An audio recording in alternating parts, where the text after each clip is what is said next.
tulemast vaatama uut videot. Selles videos ma siis räägin, mis vahepeal toimunud on. Ma ei taha lihtsalt sellest kuidagi üle minna või mitte rääkida, sest et Merisead on väga suur osa sellest kanalist. Ja ma tunnen, et nüüd on sellest nagu piisavalt aega möödas, et ma loodan, et ma ei hakka nutma videofilmimise ajal. Räägin siis, ma olen Notsiku Instagramis siis jagasin jooksvalt ka seda, kui see juhtus.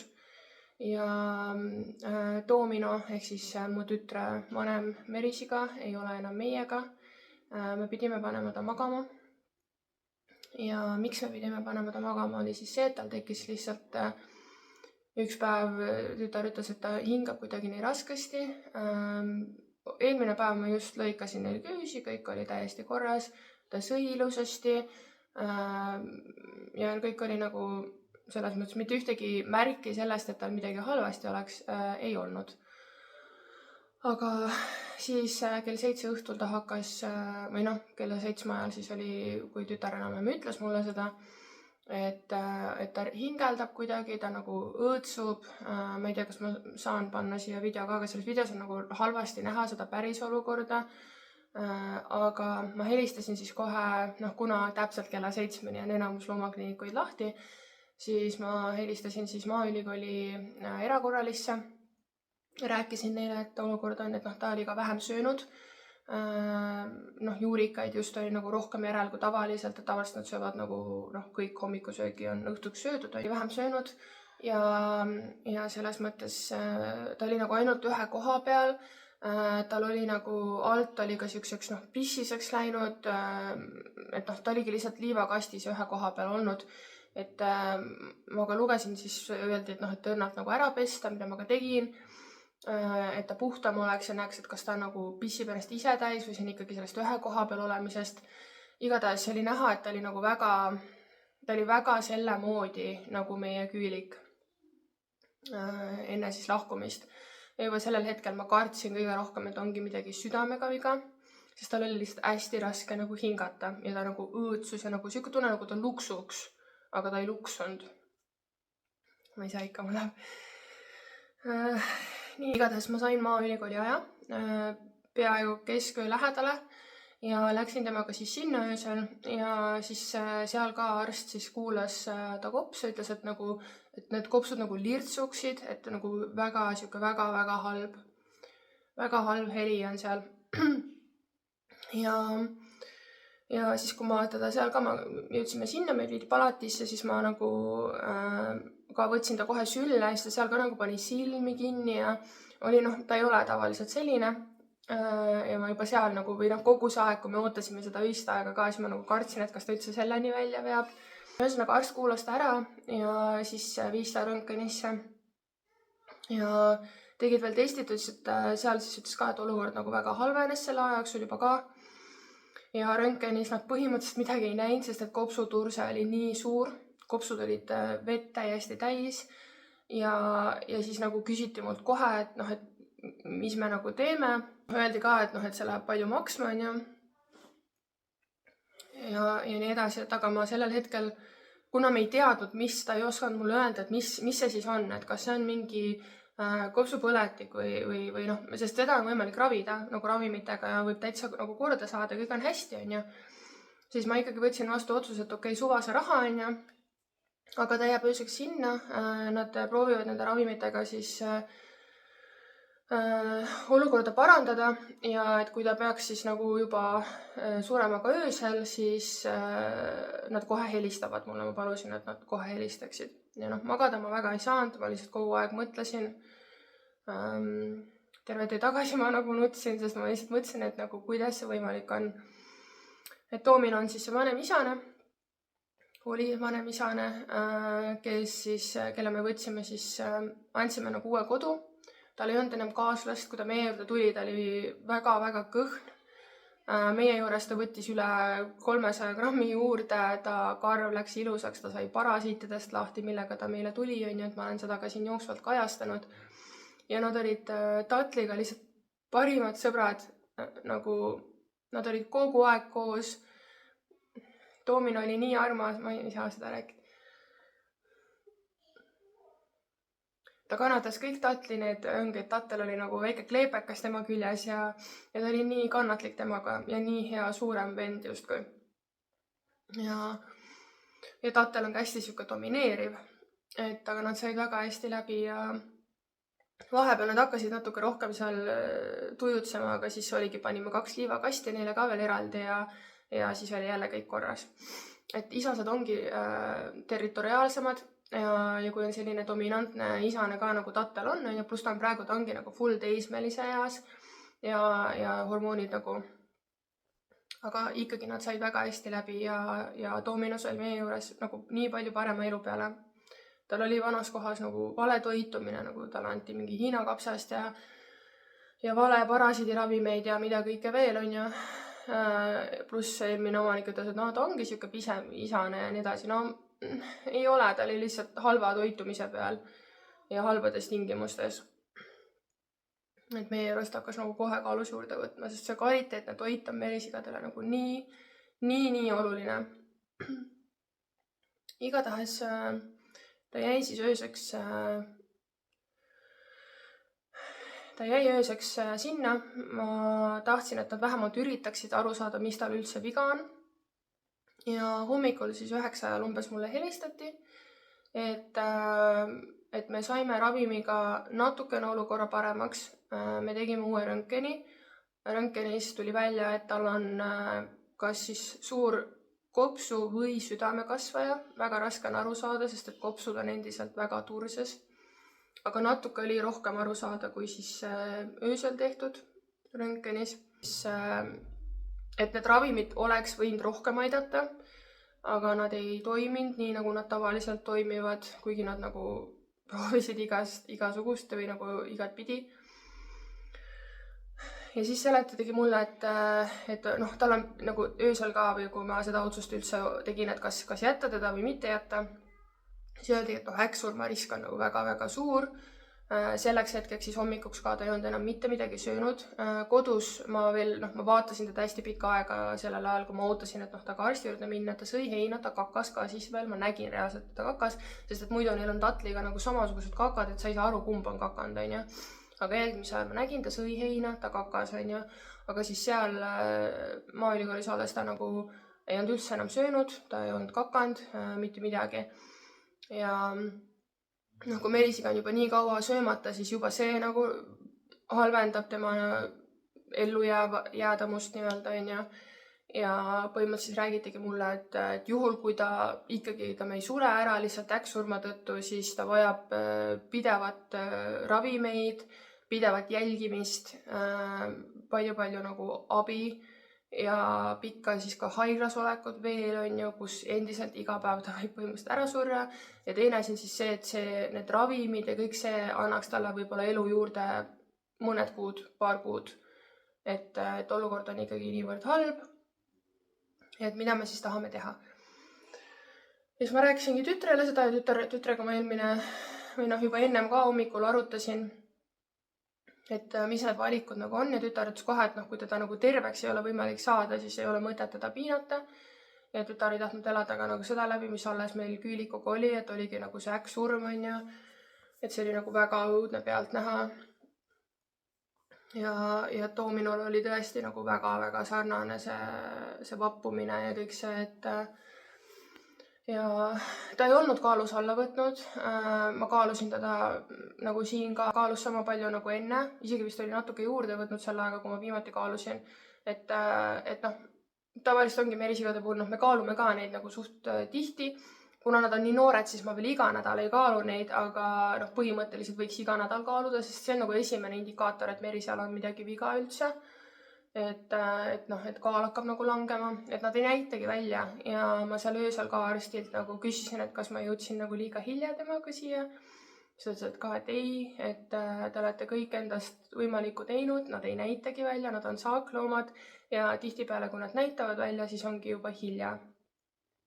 Aga kui on selline mingi kõhuasi, mingi see cuts taste ja nii edasi, siis nad hakkavadki nagu kaalu kaotama ja või kui on näiteks emastel on need munasarjad süstid, siis on ka see kaalus ilmneb ja siis võib tulla mingi karvu, et on mingeid märke enne ka, aga kui ongi sellised nagu väga tõsised probleemid, siis on nagu tihti ongi, et ongi kõik, on ju. ehk siis jah, tütar otsustas, et ei, ärme piina teda rohkem, et kui on nii, siis on nii ja me ei saa teha olematuks seda, mis tal oli eelmises kodus see hool. Et arst arvas ka, et see võib olla, et kuna ta on nii noor, ta oli aasta 8 kuud selleks hetkeks, on ju, või aasta 9 kuud umbes niimoodi, et ta ei ole 2-aastane isegi ei olnud, on ju. Et see arvatavasti ongi tekitatud lihtsalt siis C-vitamiini puudusest, pikaajalisest. Et ma räägingi, et see toitumine oli väga halb tal eelmises kohas, et ma ei tea, kuidas see heina kvaliteet, need asjad on ju.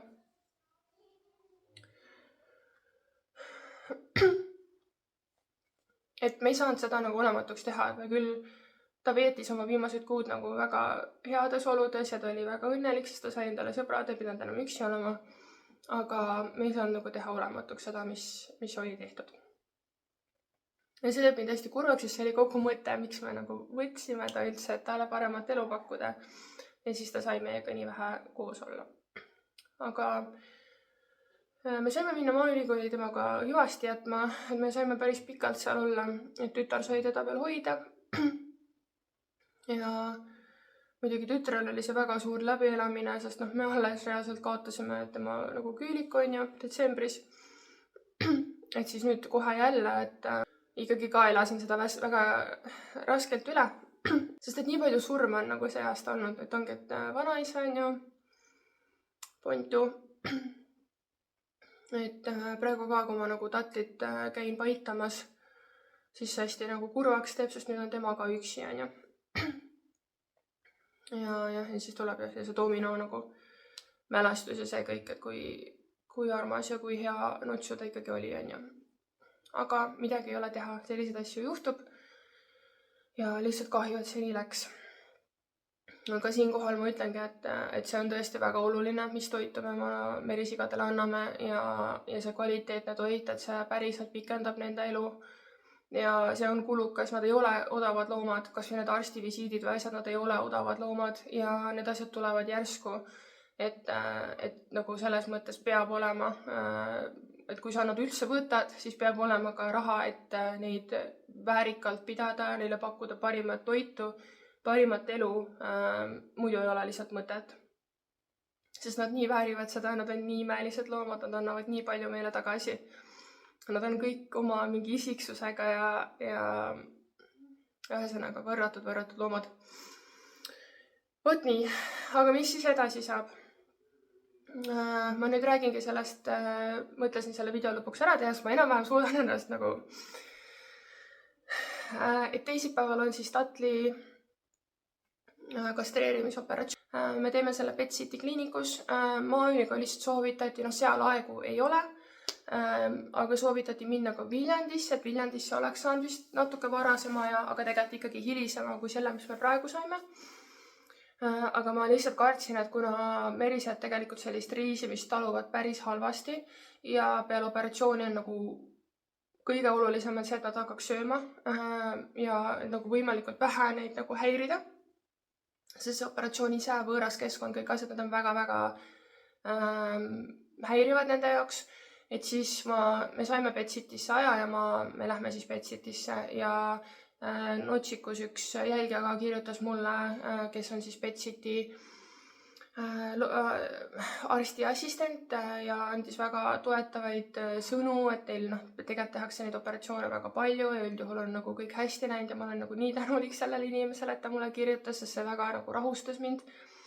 Ja ma tegelikult tean ise ka, et neid operatsioone tehakse väga palju ja mulle tuli ka soovitusi, et ta ikkagi nagu noorem kaaslane juurde ja kõike, ma saan nagu aru, kust kohast see tuleb, aga me kaalusime nagu kõik variandid läbi ja praegu arvas seda, et kui ongi nagu ainult 2 merisiga, siis ongi, kui üks ära kaob, ühega midagi juhtub, siis ongi kohe teine nagu üksinda.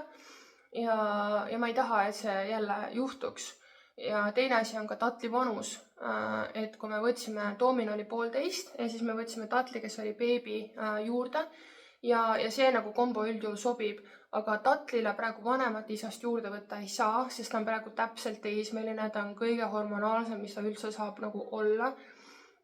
Beebit ka juurde võtta ei saa, sellepärast et selleks ajaks, kui beebi jõuab ka teismeikka, on tattel endiselt veel teismeeas, ehk siis see võimalus, et nad omavahel ei sobi või lähevad kaklema, on lihtsalt väga-väga suur. Just seetõttu, mis vanuses praegu tattel on. Kui tattel oleks juba üle aasta vana, siis oleks beebi võtmine see nagu väga mõistlik isegi otsus, on ju. Aga jätaks ikkagi selle, et lõpuks on ikka üksinda, on ju. Et tattel on praegu väga heas vanuses, ta on 5-kuune, ta saab varsti 6-kuuseks, on ju. Ta on väga heas vanuses selle kastreerimisoperatsiooni tegemiseks. Ta peab jah olema üksi nüüd, ta on praegu üksi ja see nagu mureb mu südame ja ma käin teda ja me väga palju tegeleme temaga, aga ta on ikkagi üksi, me ei saa asendada talle liigikaaslast ja ta peab olema peale seda operatsiooni veel 8 nädalat üksi, mis on pikk aeg. Aga see on selle jaoks, et ta ei teeks 4 emast merisiga rasedaks. Et see oleks nagu hullem variant, sest nagu mõelge, kui palju poegi tuleks, on ju. Aga kui see aeg on läbi, siis tal on kari emaseid, kelle posta saab olla ja see võimalus, et ta jääb üksi, on põhimõtteliselt olematu, sest et emaseid saab alati nagu, ütleme, karja lisada palju lihtsamini. Ja teine asi ongi see, et neid on mitu. See on ka see põhjus, miks ma võtsin üldse endale 4 merisiga, et neid on mitu. Ma ei tea endiselt rosina ja mandli tausta ka tegelikult, ma ei tea nende terviseid, mis nendega veel võib juhtuda järsku, mis neil võib välja tulla. Rosina puhul eriti, sest rosinal on ka väärareng juba praegu, tal on põhimõtteliselt 2-kordsed käed, jalad ja tal on hästi palju neid sõrmi. Tal ei ole nagu justkui mõned lisavarbad, vaid tal reaalselt nagu oleks 2 käppa kokku kasvanud. Ma ei ole sellist asja rohkem või varem näinud, aga minu jaoks tollel hetkel oli nagu, et miks ta on vähem kui keegi teine, on ju, et ma ikka võtan ta, on ju. Aga ma ei tea ju, mis tema sees on ju, et tal võib ka tulla vanusega välja mingeid, mis iganes asju, on ju. Et ma tean, keda ma olen Härmadalust võtnud, need loomad on tõesti terved. Latel küll tedimerisel on nahaprobleem, aga see on tedide puhul üsna tavaline. Neil on hästi kuiv nahk ja nad vajavad nagu erihoolt selle tõttu, on ju. Aga muus osas nad on nagu väga terved olnud ja parasiidivabad juba esiteks ja nii edasi, on ju. Et kui rosin ja mandel ka minu juurde tulid, siis nad olid ju väga selle hullema parasiidiga nagu nakatunud ja see ravi oli nii pikk ja nii edasi, et sellest ma olen ka rääkinud, on ju. Ühesõnaga, pikas perspektiivis, arvestades ka mu tütre vanust, ta läheb gümnaasiumisse, me ise varsti kolime üürikorterisse, on ju, siis nagu kõige mõistlikum on panna terve kari kokku, lasta tattel ära kastreerida ja panna ta tüdrukute juurde. Sest et kogu põhjus, miks me võtsime 2 eraldi poissi, oli see, et vanemale isasele pakkuda uus soe kodu ja siis nagu sõber, on ju. Ja nüüd enam seda vanemat isast ei ole, ehk siis nagu kogu see mõte või point on nagu kadunud. Ehk siis minu jaoks on kõige tähtsam see, et tattel ei peaks jälle jääma üksinda. Ja ma väga kardan seda operatsiooni. Merisigadel on operatsioonid nagu ei ole kerged, on ju, aga kastreerimishoppe tehakse tõesti väga palju ikkagi ja üldjuhul läheb kõik hästi ja isase kastreerimised on kergemad kui emaste omad, et emastel on komplikatsioonide oht suurem. Kui teil on küsimusi, te võite jätta need selle video alla, siis on praegu sellega nii-öelda update tehtud. Rääkisin, mis juhtus täpsemalt. Kindlasti jäädvustan seda kastreerimise kogemust ka, kuidas tal läheb, kuidas see taastumine ja nii edasi ja kindlasti seda ka, kui ma nad kokku panen, et lihtsalt siis seda näidata ja jäädvustada lihtsalt ka enda jaoks. Ja võib-olla anda ka mõnele teisele, kes on samas olukorras, et isa näeb üksinda, et siis on ka neid teisi variante, on ju. Vot, aga aitäh, et sa seda videot vaatasid ja järgmise korrani. Tšau!